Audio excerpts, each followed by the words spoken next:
Chega mais, galera colorada, com vocês, Axel Colorado, e mais um vídeo. Vale muito a pena ficar comigo até o final desse vídeo. Vou fazer uma análise do jogo que aconteceu lá em Santa Catarina, Maracanã 0, Internacional 3 e outras cositas mais. Vale muito a pena então já deixar um like para dar uma força para este canal, o canal do Axel Colorado, seguindo o fluxo. Essa análise que eu quero fazer é a seguinte: o time do Maracanã, que com muita bravura enfrentou o Internacional no Beira-Rio e perdeu somente de 1-0, já no jogo de Santa Catarina não conseguiu mostrar, digamos assim, o mesmo empenho na defesa. É um time realmente semi-amador. A gente pode ver jogadores empenhados, jogadores de brio, homens honestos na vida, mas não tem nenhuma técnica pessoal. O time é horrível, horroroso. Tentou de todas as formas não ser goleado. Não foi goleado porque não considero 3-0 goleado. Já para deixar claro isso, 3-0 não é goleada.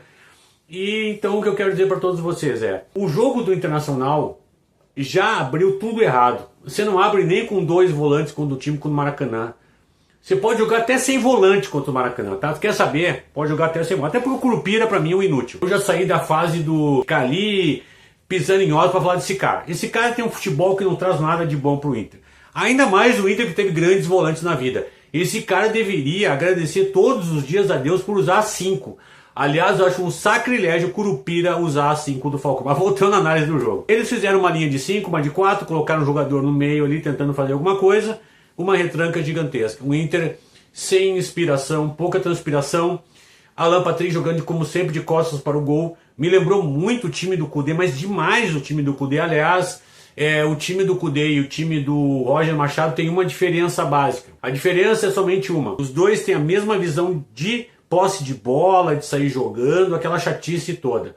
Todo o time projetado no campo do adversário é praticamente igual. O Roger é um pouquinho mais resguardado. Ele deixa o Curupira ali na linha central, os zagueiros um pouquinho mais atrás, mas a ideia é parecida. A diferença é que, eu já disse várias vezes, o Cudê queria entrar com triangulações pelo meio.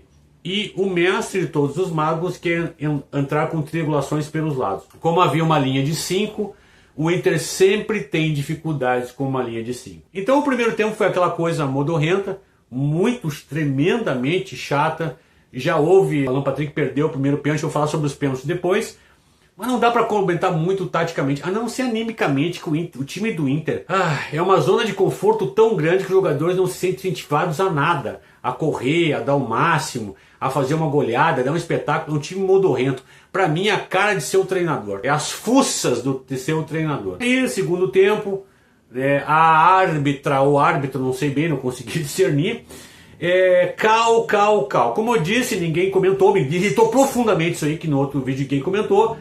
Ela marcou 3 pênaltis do Inter contra o pequeno, o humilde Maracanã. Mas eu queria ela ver dar 3 cal no jogo contra o Varmengo ou contra Corinthians. Eu gostaria de ver.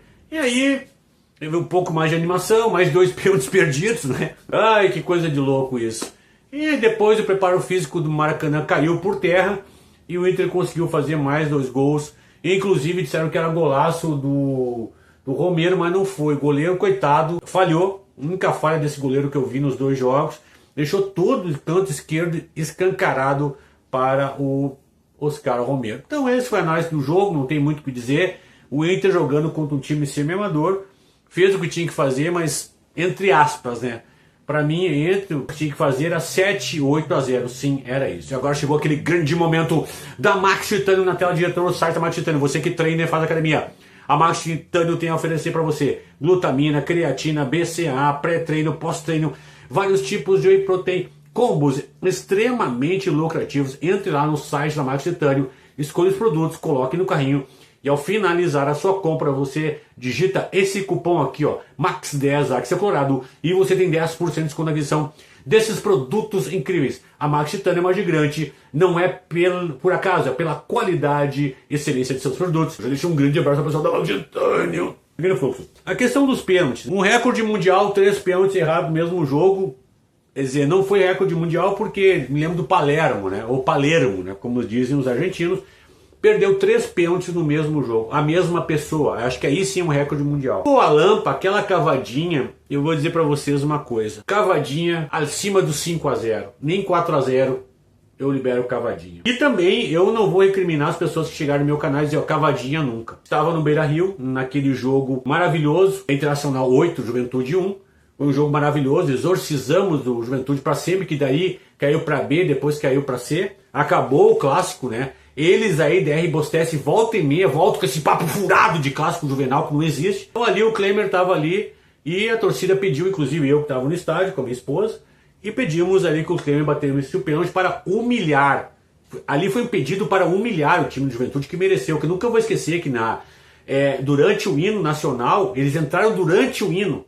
Entraram na última hora, uma coisa nojenta, e tomaram para nunca mais aprender, num jogo que o Fernandão disse, não precisou nem de preleção. Chefe, deixa com a gente, era um baita de um time, um timaço, cheio de machos que destruíram o Juventude. Talvez ali eu aceitasse a tal da cavadinha. O ingresso lá em Santa Catarina eu sei que foi bem caro, porque foi mando de campo do Maracanã, e eles colocaram os preços que eles quiseram. E eu achei uma falta de respeito ao torcedor que compareceu ao estádio bater um pênalti cavadinha. E aí sim, menosprezando não só o adversário, mas o torcedor. Eu tenho sérias dúvidas, deixe nos comentários se vocês são a favor de bater pênalti cavadinha.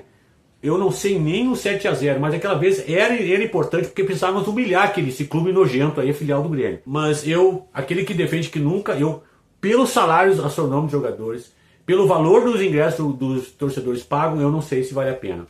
Depois ele bateu um tiro de meta, eu acho mais louvável que a cavadinha, mas também não foi bem batido. E o Wesley, e do detalhe do Wesley, antes dele bater o pênalti eu disse assim, eu não gosto desse negócio assim, ó, o cara não tá fazendo gol, bota o cara para bater para desentupir a pia, né, e começar a fazer gol. Não deu outro, o cara perdeu o pênalti. Muito mal batido o pênalti do Wesley, não foi no canto a meia altura, ridículo, telegrafou. O goleiro, que não tem nada a ver, pegou os pênaltis mal batidos. E sobre esse assunto eu quero dizer uma coisa, quanto tempo faz que o Inter não tem um goleiro pegador de pênaltis, hein?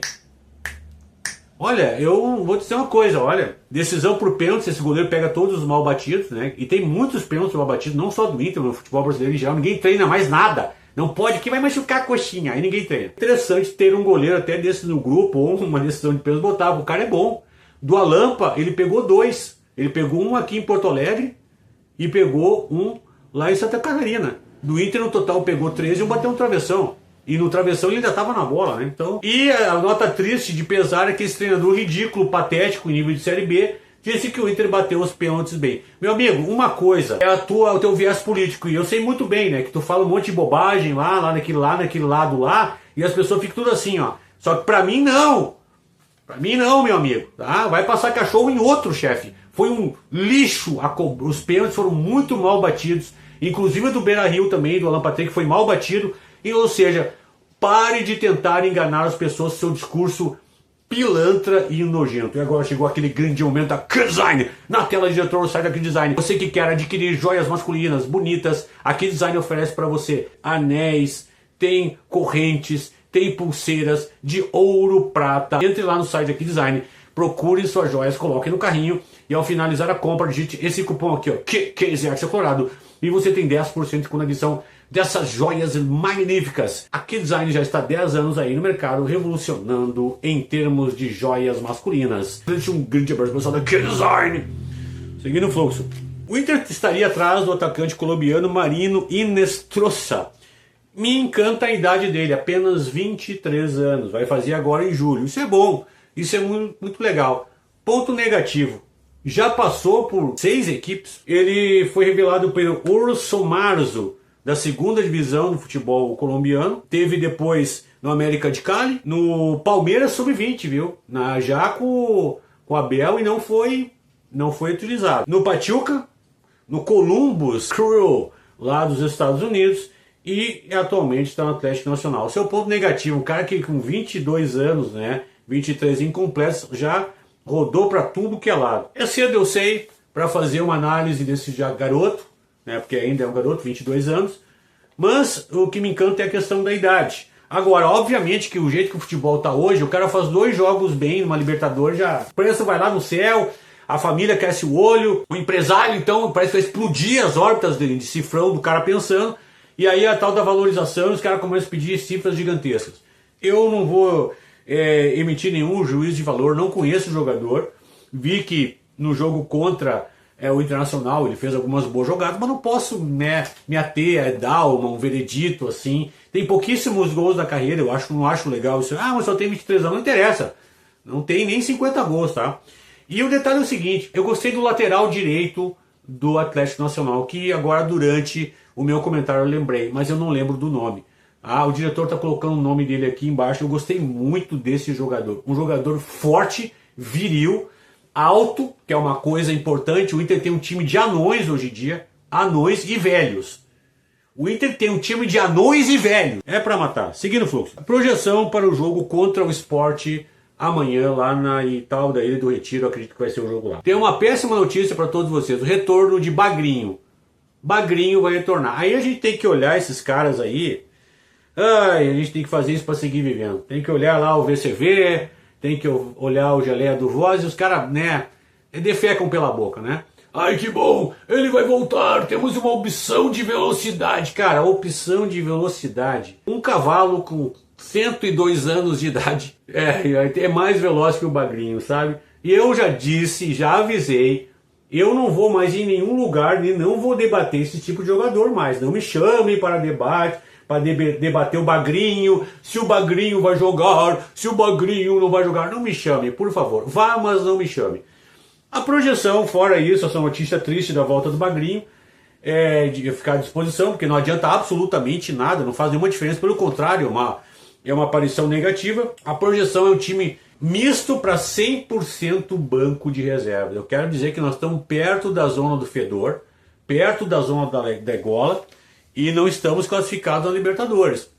E temos que jogar pelo empate com o Bahia, mas quem garante que nós vamos conseguir com esse treinador, com este grupo de milionários velhos e que vivem numa zona de conforto, com uma torcida completamente adestrada? Eu não sei. E o pior, olha, o nível dos youtubers é terrível. Eu não vi o negócio da treta com aquele nojento do Saraiva com os caras, mas talvez no fundo de verdade ele tenha. Talvez ele é um baita invejoso, talvez uma ponta de inveja, mas o que nós temos aí é lamentável, análises nojentas, rasas. Que importância tem a volta do Bagrinho? É para lamentar a volta do Bagrinho. Então peço que vocês deixem o seu like, que vocês compartilhem esse vídeo, deem um like nesse vídeo, que vocês se inscrevam no canal, verifiquem essa inscrição, se tornem membro do canal do Axel para ajudar o canal a crescer. E aqui está o endereço de e-mail que eles querem fazer uma conexão comercial com o Axel. Um grande abraço, uma boa noite, um bom domingo e fique com Deus.